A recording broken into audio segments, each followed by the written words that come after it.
A new start procedure at Midvaal saw the cars set off on the long back straight. The move was aimed at easing congestion at the tight left-hander at the end of the short pit straight, previously utilised for both the start and finish. But even the best laid plans tend to go awry. George Bezuidenhout, Keith Carr and Don Brains were the major casualties in a bit of first corner shenanigans. Charles Wilkin had a grandstand view of matters and was forced to take some instant evasive action.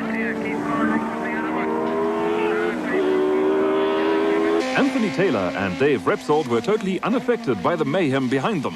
Both were expected to be front-runners in any event, but the first corner mix-up instantly turned matters into a two-car race.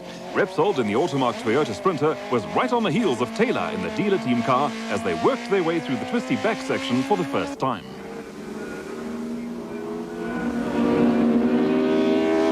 At the end of lap 1, Taylor and Repsold had a huge lead. Third on the road was Charles Wilkin in the dealer team Toyota Conquest, the first of a horde of Class D cars. The Class D cars had the good fortune to arrive at the first corner in good time to take evasive action. And it was the likes of George Bezuidenhout and Keith Carr in the quicker Class C cars who had plenty of hard work ahead of them. Out in front, Dave Repsold and Anthony Taylor were enjoying themselves hugely and keeping a good-sized crowd highly entertained. The pair were constantly swapping positions, but with a 2-second edge over Repsold in practice, you always had the feeling Taylor was playing a cat-and-mouse game.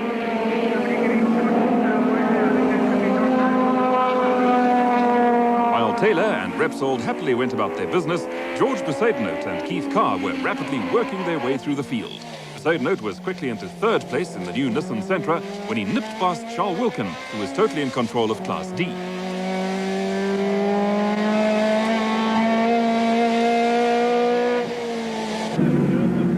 Bezuidenhout didn't have a hope of catching either Taylor or Repsold, but in only its second competitive outing, the Nissan Sentra was running well. Out in front, Repsold and Taylor continued to snipe away at each other. Taylor was content to sit behind Repsold, but there were ominous puffs of smoke that suggested all was not 100% with the Automark car.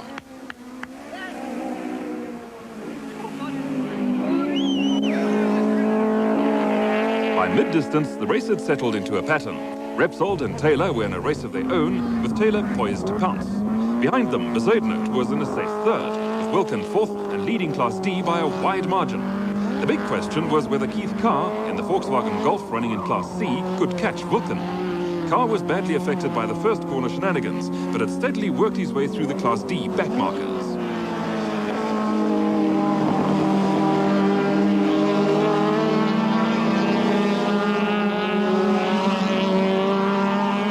On lap 11, Taylor decided enough was enough, but he chose the difficult route in getting past Repsold. Taylor drove around the outside of Repsold at the end of the main straight, held the inside line as they approached the S's, and that was that.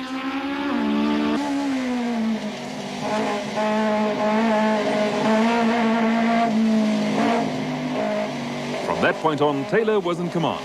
A brief Repsold attempt to fight back ended when he ran into minor mechanical problems and decided to settle for second. This allowed Taylor to gradually pull away to win by 6 seconds. George Bezuidenhout took third in the Nissan Sentra, with Keith Carr getting past Class D winner Charles Wilkin in the latter stages.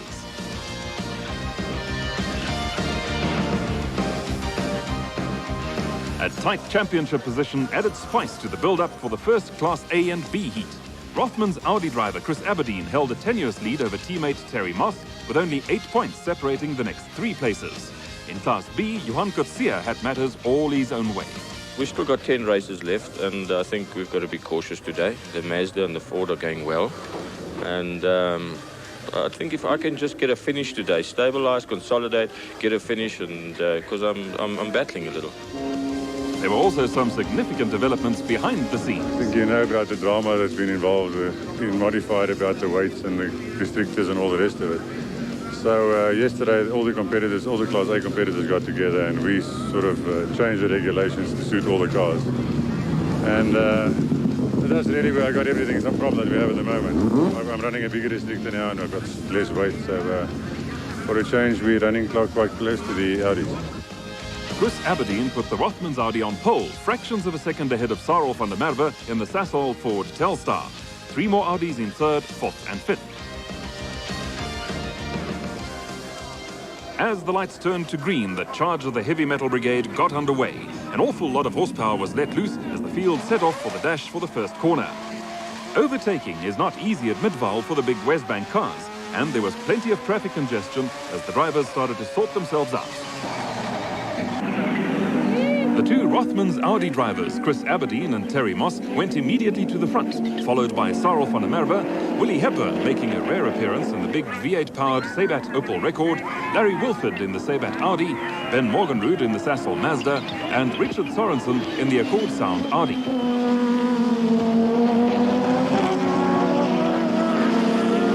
As always, four-wheel drive traction gave the Audi brigade a slight advantage, but tyre wear was going to be another critical factor over the 15 laps. While the highly experienced van der Merwe kept station on the Audis in the Sasol Ford Telstar, Ben Morgenrud was making up ground after starting a disappointing 6th on the grid. When Morgenrud went past Larry Wilford in the Sabat Audi, there was contact between the pair, with Wilford spinning out.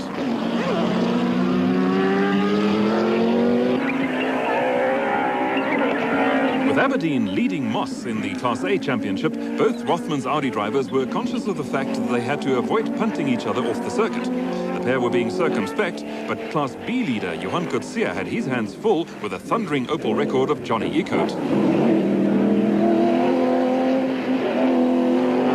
Coetzee, in the Gearmax Nissan Skyline, was battling to find a way around the ill-handling Opel. Eekhout had the straight-line speed to hold off Coetzee, but was no match for the Skyline in the tighter sections. Although he had a comfortable lead in Class B, a frustrated Coetzee was being held up by Eekhout.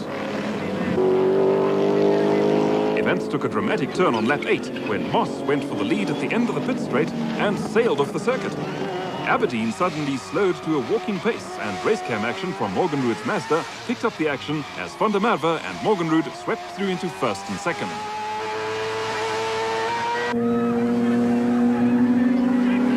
Both Audis simply disappeared in the same corner, said van der Merwe afterwards.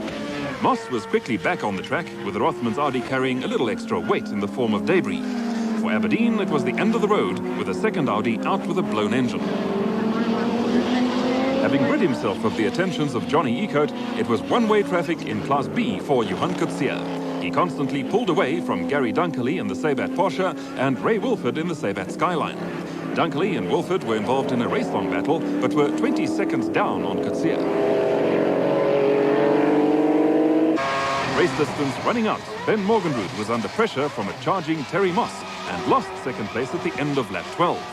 Moss dived down the inside at the end of the main straight and now had van der Merwe in his sights. It was building up to a terrific climax.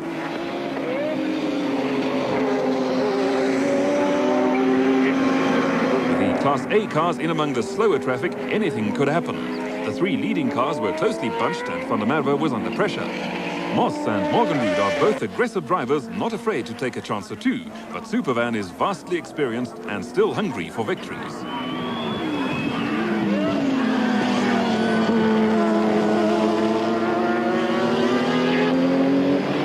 A crucial factor over the last couple of laps was tyre wear.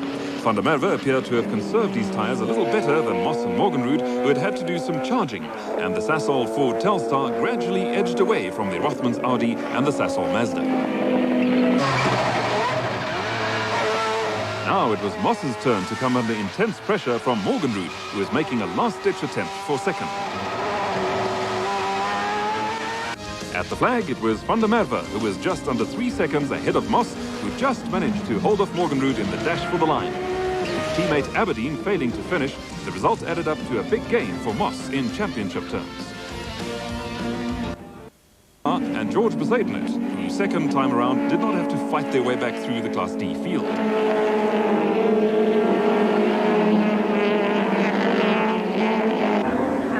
At the end of lap 1, Taylor led Repsold with car ahead of Bezuidenhout. There was every prospect of good duels between Taylor and Repsold out in front, and Car and Bezuidenhout not far behind them. Side in the twisty section of the Midvaal circuit, and you have to have a lot of confidence in the fellow next door when you're at close quarters like this. Taylor eventually edged ahead when he had the inside line at the pit straight left-hander. Repsold was still hanging in there, and the Toyota team lived through a few anxious moments, and Taylor was made to work a little harder than expected for his victory, but walked away with an impressive double for the day. Repsol was once again second, with Carr edging out Bezuidenhout for third place. Skipper came in fifth, with Wilkin sixth and the Class D winner. Poleman Sarel van der Merwe got the drop on the rest of the field as the lights turned to green. Van der Merwe in the Sasol Ford Telstar led Terry Moss in the Rothmans Audi in the high-speed charge for the first corner. Moss was right on Van der Merwe's tail, and with more championship points in the offing, the Port Elizabeth driver looked to be more determined than ever. Van der Merwe was under extreme pressure from Moss, with Morgenrud right up with him in third. Larry Wilford was fourth in the Sabat Audi, with Richard Sorensen in the Accord Sound Audi ahead of Chris Aberdeen's second Rothmans car. As they streamed down the pit straight for the first time, Moss moved into position to snatch the inside line for the tight left-hander at the end of the straight. The move worked as he slipped inside the Sasol Ford to snatch an early lead.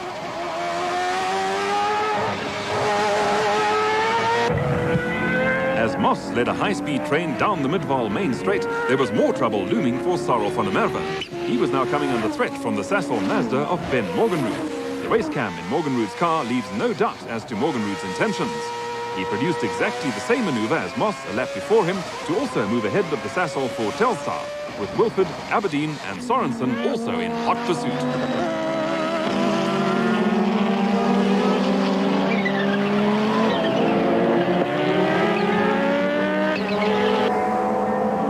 There were also problems for Johan Coetzee in Class B. An easy class winner in the first heat, he suddenly found himself the Gearmax meet in a Sabat sandwich. With the Nissan Skyline suddenly down on power down the main straight, Coetzee found himself in a hectic fight with Gary Dunkerley's Porsche and Ray Wilford's Skyline.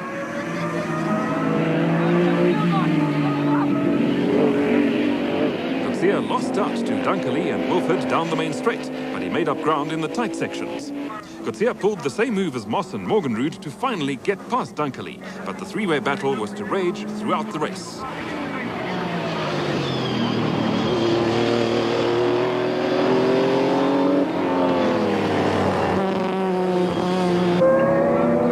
There were problems for Moss on lap 10 when he came up on Sorensen's ailing Audi and the Class B battle at the end of the main straight. The Class B fellows were having their own race and Moss was held up. It gave Ben Morgenrud and Sarel van der Merwe the opportunity to close up on Moss, who have been threatening to disappear into the distance.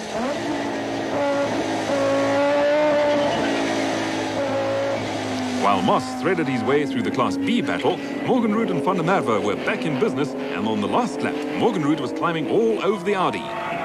Van der Merwe had dropped back with tyre problems, but Morgenrud was throwing everything into a last-ditch effort to get past Moss.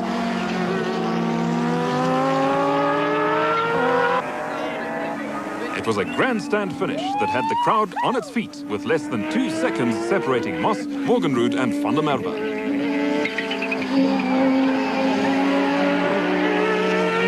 Around the twisty section leading up to the finish straight, the advantage was always with Moss. Morgenrud was doing all he could to get past, but Moss comfortably won the dash to the line. With Aberdeen never a factor as he cruised around in the second Rothmans Audi to finish fifth, victory took Moss into the championship lead.